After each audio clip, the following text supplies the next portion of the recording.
But I do want to start my report with talking about a thank you. Let's bring Ted Hasta up here.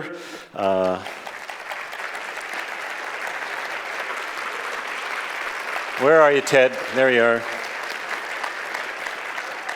So this past winter, Ted took a call to Lutheran Church in Needham and left the bishop's staff, where he has served for over 10 years as an associate to the bishop, either myself or Margaret Payne.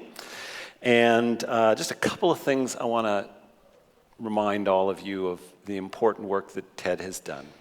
First off, he has been the chief ecumenical officer for the synod for his time. And much of what we do today and much of what we will be doing going forward ecumenically can be traced back to the seeds that Ted Hasta planted. He has a reputation in many of the judicatories in New England as being somebody that the Episcopalians, Roman Catholics, Methodists, so forth and so on can go to. And that has been a huge contribution to the ministry of the Synod and the Christian Church in New England. He also was instrumental in launching the School of Lay Ministry, which has been a wonderful contribution to the Synod in terms of lay education, also leadership, and then later spawned a Spanish-speaking School of Lay Ministry that is now in Providence. He has guided many candidates through the candidacy process to become pastors, associates in ministries, diaconal ministers. And Ted has been the person on staff who has had both the pastoral heart and the mind of a theologian. And there have been many times I have appreciated him for both of those and integrating those well. So, Ted, we just want to thank you very much. Let us thank Ted for his service on staff.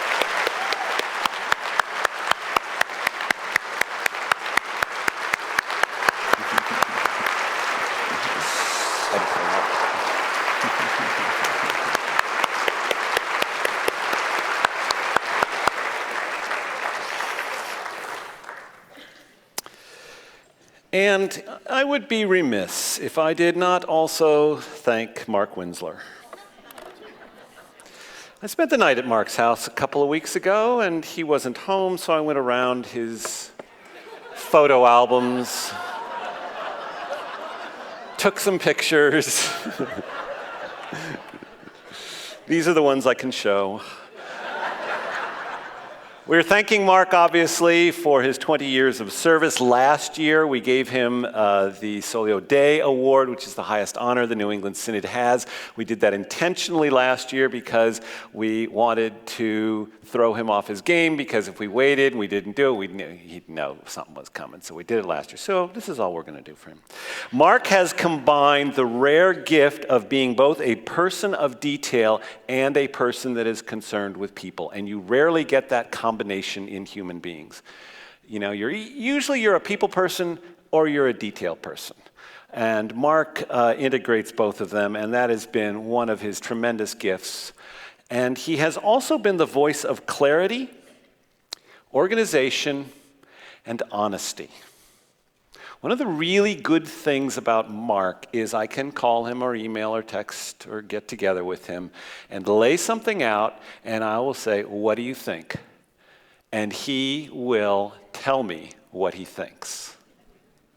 Now, sometimes it takes a long time to listen to all that he thinks, but he's honest. And whenever you're in a leadership position, you have to have people around you that will tell you the truth, whether or not you want to hear it. And so that has been a great gift. It has been so good that that's why I have asked Mark to continue to serve on my staff as associate to the bishop for mobility and candidacy for the whopping salary of $1 per year. Jeff has already filed the paperwork with the Internal Revenue Service to make sure that that is recorded. So, once again, thank you, Mark.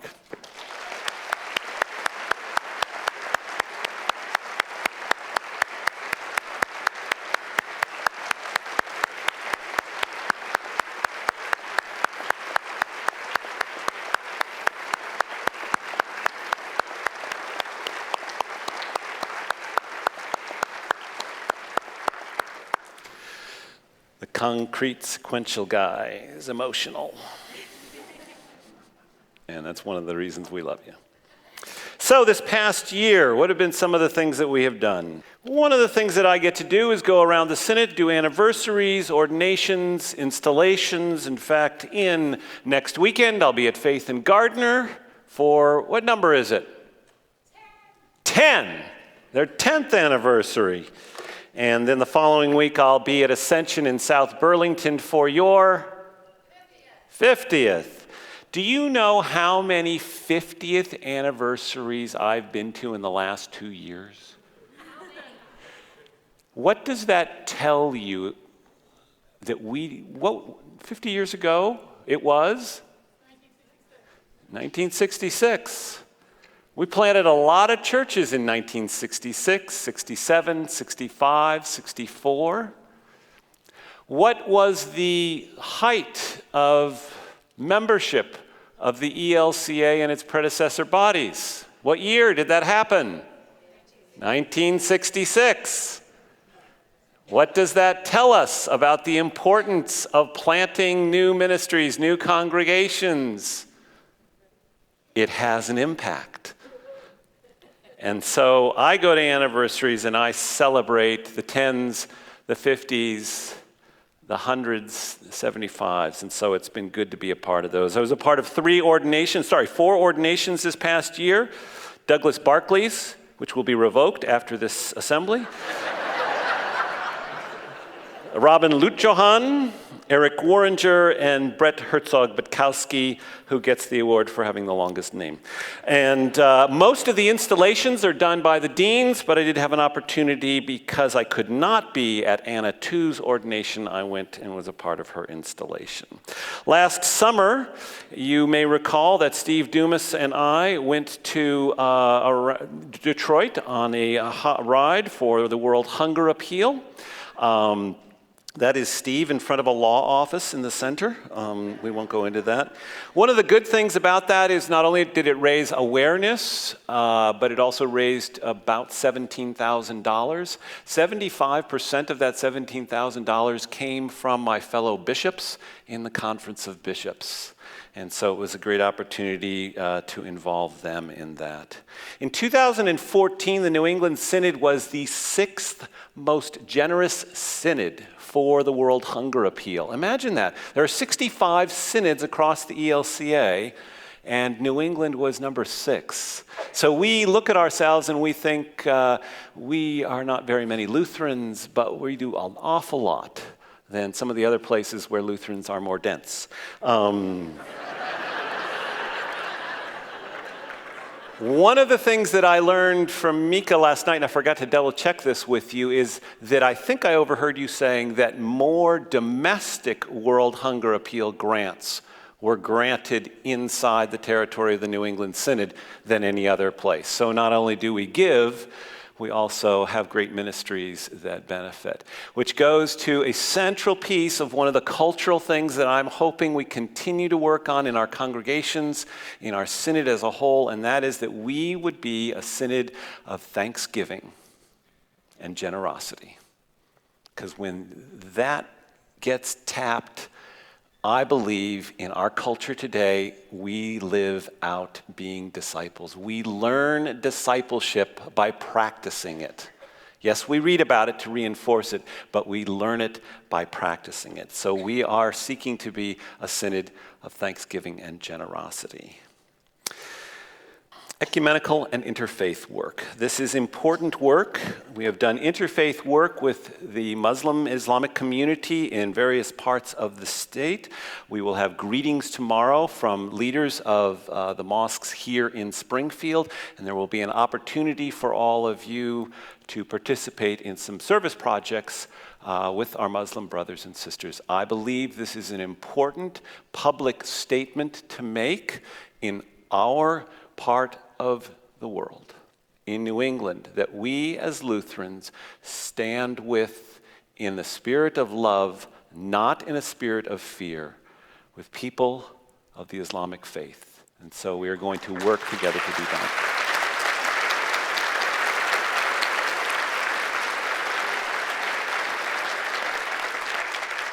For me, that is one of the non-negotiables.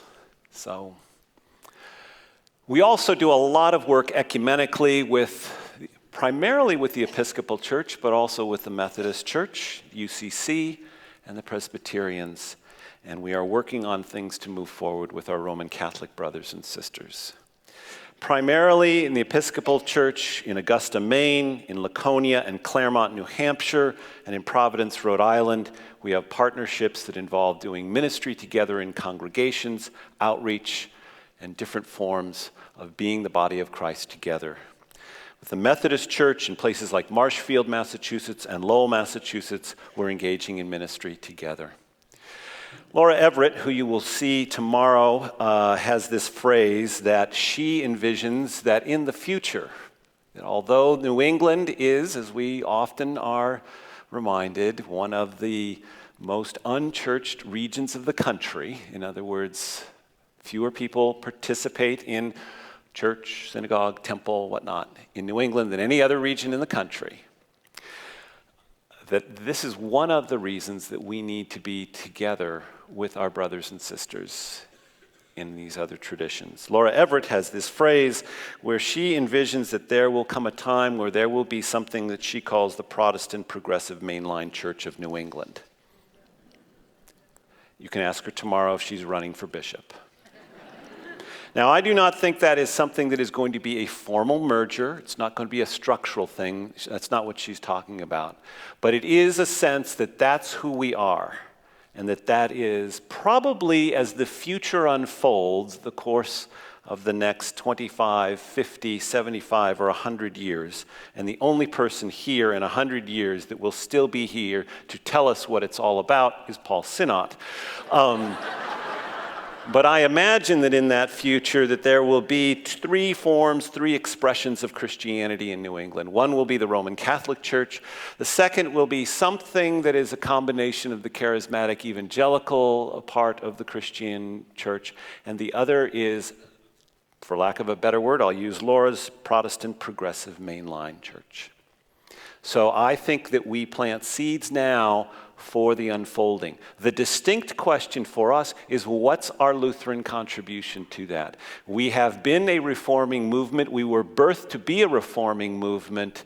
We have a voice in this conversation, and it's clear that it is being heard because our brothers and sisters in particularly the Episcopal and Methodist Church, but also the UCC and Presbyterian, they want to hear us. I do a lot of congregational visits. And on this slide, you will see the 111,100 and so forth that's on my car, and various congregations that I have visited. Yes, that is the close of Bruce Springsteen at the Boston Garden. I consider that one of my worship visits personally. I like to visit congregations. It's one of the highlights of the things that I do. And I've been to all of them at least once, several twice, some 3 times, some 4. And I'd love to come to yours. I just need to be invited. So extend an invitation. The number one question that I get asked by people is, and it was actually phrased this way to me, what's one easy thing we can do to improve our ABCs? Attendance, buildings, and cash. Now, actually, the way the person said it was, what's one easy thing to do that we can get more people in our buildings with their offerings? And we all know that we're all old enough that we know there's no such thing as one easy thing to do anything in life. But I want to get at this question by telling you about 2 groups that I recently joined. One is the Narragansett Bay Wheelmen. This is a bicycle, not a motorcycle, a bicycle, a cycling club that is based in Rhode Island. I joined. I paid my $15 annual membership fee. I was told that I could only fill it out by print and mail it in an envelope to a P.O. box in Providence, and it would take up to 6 to 8 weeks to process. They have a newsletter that they put out. It comes out about 6 times a year, And somewhere in the course of the year, my name was listed with many other people that had joined. I showed up to one of their events, a cycling event. Come with us, ride 46 miles up and down hills. It'll be fun. And guess what? No one talked to me. I showed up, but nobody said hi. Why? Because, well, they've known each other. The Narragansett Bay Wheelmen, they've been around for, I think it's 47 years. They have their little groups. They have one group over here that rides hybrid bikes, and they all have their own uniforms and outfits. And there was another group over here, and then nobody said hello. I have shown up at a few of our churches in New England, dressed like this, carrying an alb with my crozier, walked in. Now granted, I'm there a little early, but have had 3 or 4 people look up and resume their conversation. The second group that I joined was a local gym. I'd been a part of one, but I switched because they had a swimming pool because I was adding swimming to my workout routine. And here's the thing about this gym. I get greeted every day by a person when I check in. Now, granted, I have a little tab on my key and, a little beep, and then my name comes up on the screen. I don't get the way it works, but hi, Jim, how are you? Well, after a while, they don't need that. I got a note a week after I had joined from the executive director, a personal, handwritten, old-fashioned, outside on the envelope note welcoming me. 2 weeks later, I got a survey online asking how my experience was. And then after I filled out the survey, I had one small comment, suggestion. I got a phone call from somebody on the staff. So, what's one easy thing we can do? Easy thing.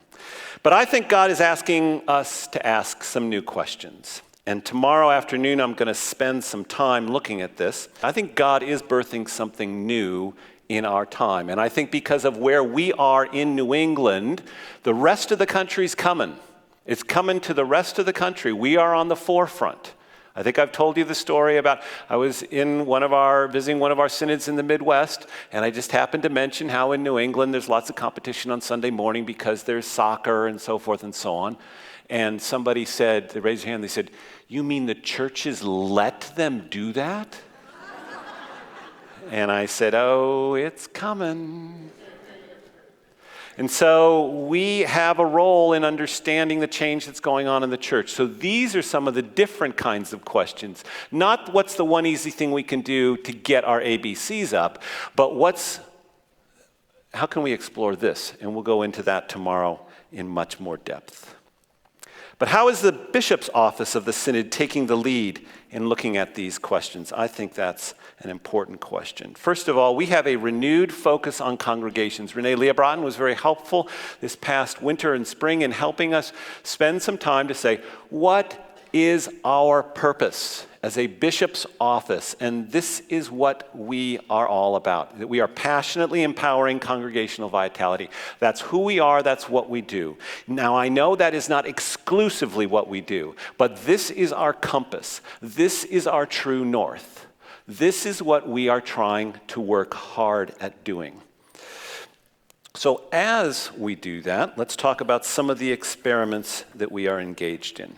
First of all, the congregational call process is undergoing constant renewal. There's a number of reasons for that I'll talk about tomorrow afternoon in the lead up to the evening conversation when we talk about the future of the seminary, theological education, and the church. But one of the things that we are doing is we're using, Sarah described, the cat that she plays with. That's not a real live one, congregational assessment tool. We're also working on something that's new, particularly in congregations. We have pastors who are retiring. It's called a seamless transition. And this is a way of trying to be much more efficient in the process. Mark Winslow's role is in culling the large number of profiles that the New England Synod receives of pastors that want to come to the New England Synod. And what he does is he takes the 18 or so or 25 a day that sometimes we receive, and he goes through them and he sorts them into 3 piles. One is the that's what you call it, right? And it's very easy to get on that list. You just post something ridiculous on the ELCA Clergy Facebook page. Just saying.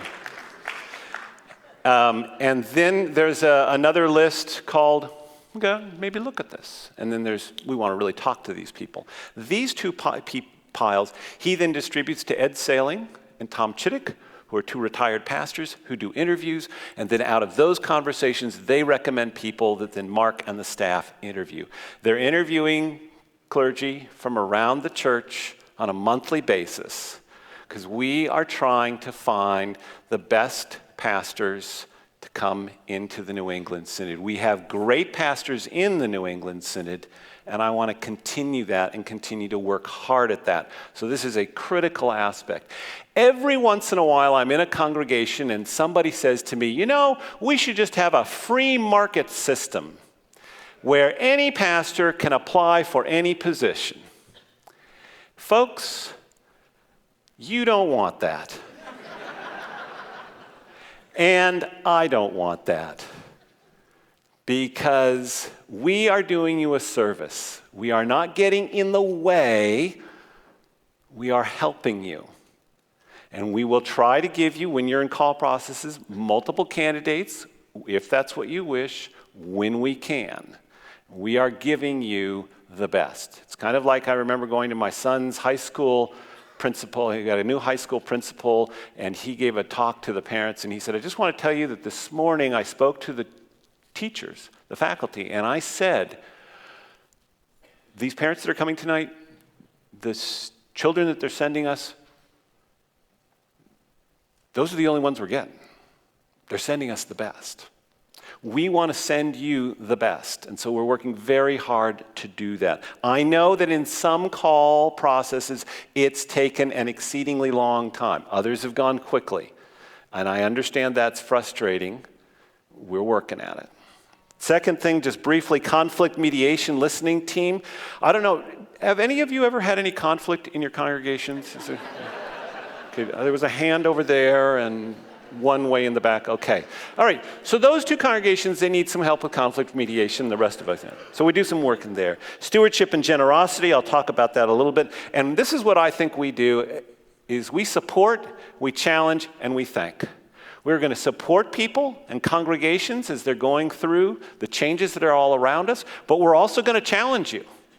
We're going to push you in new directions. That's our role. And if that kind of makes you a little uncomfortable or even a little angry at us, we kind of look at that's our role. And we're going to thank you. And we hope that we do all 3 of those things well. Next thing, the mission support experiment, which both Mark and Jeff mentioned briefly, is a 3-year experiment approved last year's Synod Assembly, where we are retaining the grants that normally we would send to the ELCA, and then they would return to us. I just want to highlight the 3 things that we are doing with that money. One is starting new churches. Remember I talked about that 1966 date, 50th anniversary now, the importance of that.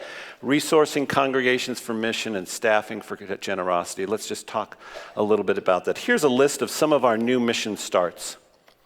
And it's not all of them, but I want to ask every church here, on your tables, you should be able to find a brochure that's called Join the Team. I would love it if every congregation in our synod adopted one new mission start as a prayer partner. That you would pray for Genesis in Bridgeport, or Good Neighbor in Quincy, or whatever it was. There's a list of them. There's email, there's phone, you can say. And you know what? If you don't want to call, it's not rocket science, folks. You don't need to call the synod office and saying, can we pray for Cathedral in the night? You just go ahead and do it.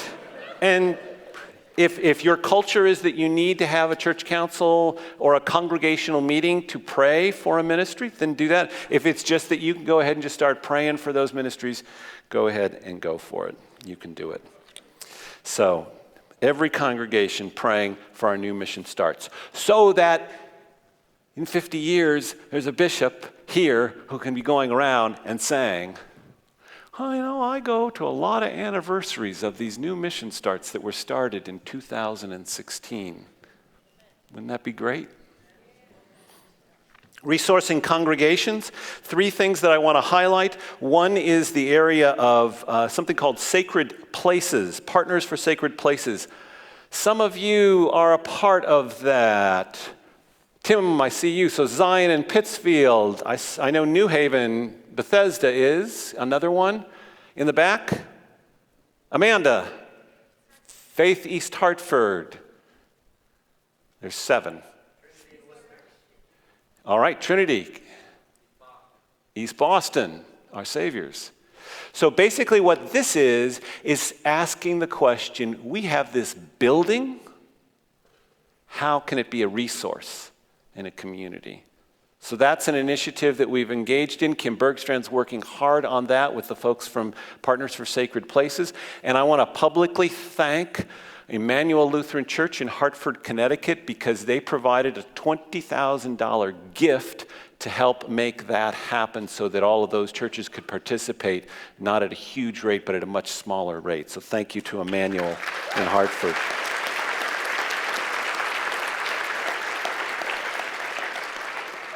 We also work on visioning with congregations, developing core principles for congregations, and the forward leadership community, which has also been talked about. And this past year, we did something called the 3G generosity events.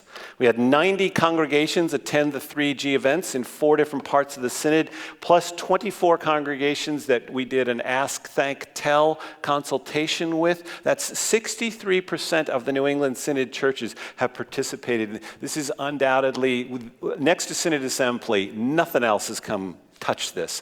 And it says to us that this is something that you're looking for some assistance, some help, some guidance of. And with Renee Leobrotten on staff to help spearhead this, I'm very pleased that we can help you understand new and old ways of generosity, of exploring this whole ministry that we do. Very exciting. How many of you were a part of one of those 3G generosity events? All right. Look at that. That's a lot of hands. Fantastic. All right, Renee.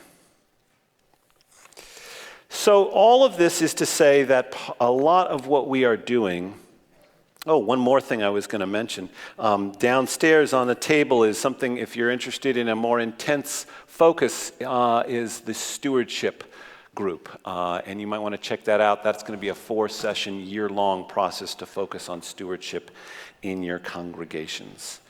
So those are some of the things that we are engaged in. Tomorrow afternoon, when I give the second part of this report, it is my intent to focus on the question of pastoral leadership, deacons, which is the phrase that I am hopeful the ELCA adopts this summer at its church-wide assembly for the other important part of the rostered leadership, and the whole question of seminary education and how we're going to provide both lay and ordained and commissioned leadership for the future of the church. That'll be tomorrow afternoons. We have an annual appeal that we work on, which helps make a lot of this happen, and many of you have been involved in this, and Renee Leobrotten has been a part of this as well. So, Renee, what is this annual appeal? No reservations. Well, the annual appeal is a chance for each of us as individuals to get involved in supporting the work of our synod. And we've had many different themes over the years, and this annual appeal has the theme of our Synod Assembly, and we hope that from this year going forth, it'll always match so that you know which year we're in and what we're about in that year. Do you want to talk about some of those themes we've had over the years? Some of the themes that we've had over the years. I'm like immersed in one assembly. Now I've got to go back in time. Was last year the one about experimenting, Kim? Yes. So last year's was Holy Experimentation. And the year before, I don't know, that's like Well, the BC. one I really remember was, the first year I remember was when our theme was, the church is not dying, it's being reborn. And you were telling us all the different ways we were going to be reborn. And then the next year he came back and said, well, I forgot this one little thing about the rebirth process. There's this period called labor. And so we talked about the labor pains. And then the next year we brought in some nuns to help us think about how we might need to really rethink things so that we would be able to engage these younger generations. And that's when we ended up doing our holy experimenting. That's right. And that brings us to today, when the leadership of our synod wants you to know that we have no reservations, absolutely no hesitation in doing whatever it takes to help our congregations grow in vitality and grow in confidence that we can indeed help our church be reborn and respond to the Spirit in whatever it takes to serve our world today. So we're inviting you to join us in this important work of rebirthing God's church in this No Reservations annual appeal. And our staff and our Synod Council and many generous supporters of the New England Synod in the past were asked if they would be willing to make their commitments a little early at the beginning of this year to help us build momentum for the rest of us. And it's with great joy and gratitude that I want to share with you that we already have 179 pledges to our annual appeal for a total of $55,656. So we are well on our way to being free to not have reservations and hesitations. Well, that's wonderful. I didn't know it was that much. That's great. That's wonderful. Because I think our goal is within reach. I think it is. I think we only need an additional $10,000 is our goal. Mm-hmm.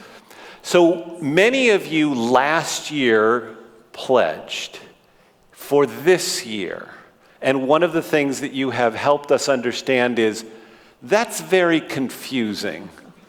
What did I pledge last year? Did I fulfill my pledge? Should I do it again? If I fill out the card today, am I adding to that or is it the same? So this is the year of transition and the year of confusion. Yes. So between now and tomorrow morning during our morning prayer, we'd like you to think about and pray about making a commitment to the ministry of the New England Synod. And you can fill out your card, which are on your tables, and you can actually write on that card, I was here last year, I don't remember. But sign me up, or something to that effect. If you were not here last year, we invite you to be a part of this and to bring your pledge forward. So we're doing everything now in the year that we are in, if that helps. So we're going to pause, we're going to pray briefly, and then we're going to sing our No Reservations song as we then start to segue into our evening worship time. Let's pray. Good and gracious and holy God, we give you thanks for being at the forefront of something new. Our culture is changing, our society is changing, and sometimes our church is changing too. And sometimes change is hard. But we root ourselves in you, the changeless one, so that we are then freed up to go forward and to explore what this new way of being the church is that you have in mind. Continue to prod us to experiment and continue us to go forward with no reservations, as we know that you have no reservations in us because of your Son, Jesus Christ, and your grace. In Christ's name, amen.